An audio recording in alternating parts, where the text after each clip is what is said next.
मोर गाँव के बीच खार और नरवा के करार गोबर बिन ले आवे मोर गाँव के बीच खार और नरवा के करार गोबर बिन ले आवे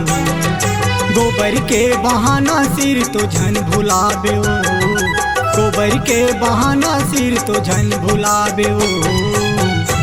तुर गाँव के बीच खात और नदिया के किनारे टूरा मिल लया हूँगा तुर गाँव के बीच खात और नदिया के किनारे टूरा मिल लया हूँगा।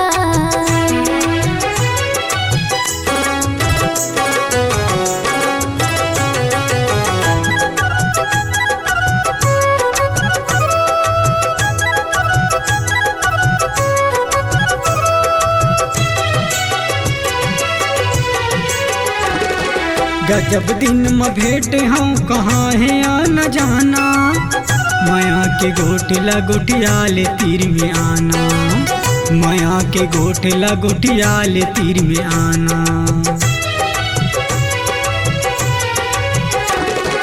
जन्म भर के दे दे जना संगे मोर जहरिया लगे रहे प्रीत जी माँ छन जाबे ते दुरिया लगे रहे प्रीत जी माँ छन जाबे ते दुरिया। बांध माया के डोर टूरी झन भुलावे बांध माया के डोर टूरी झन भुलावे तुर गाँव के बीच खात और नदिया के किनारे टूरा मिल लया हूँगा तुर गाँव के बीच खात और नदिया के किनारे टूरा मिल लया हूँगा।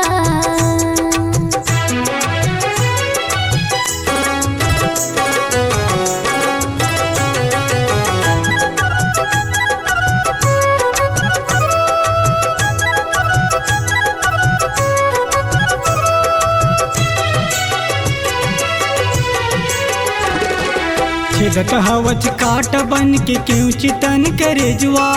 दुखहा मूल भारी हो गे जहर मूल दीजा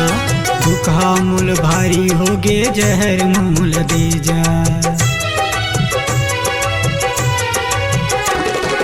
बोली बोली के लग तोरा अब छाचल मार पान रे जियत भर तोर संग निभाऊं भले जाई मोर जान रे जियत भर तोर संग निभाऊं भले जाई मोर जान रे। ऊपरे ऊपर नदिया पूरा झन बहावे ऊपरे ऊपर नदिया पूरा झन बहावे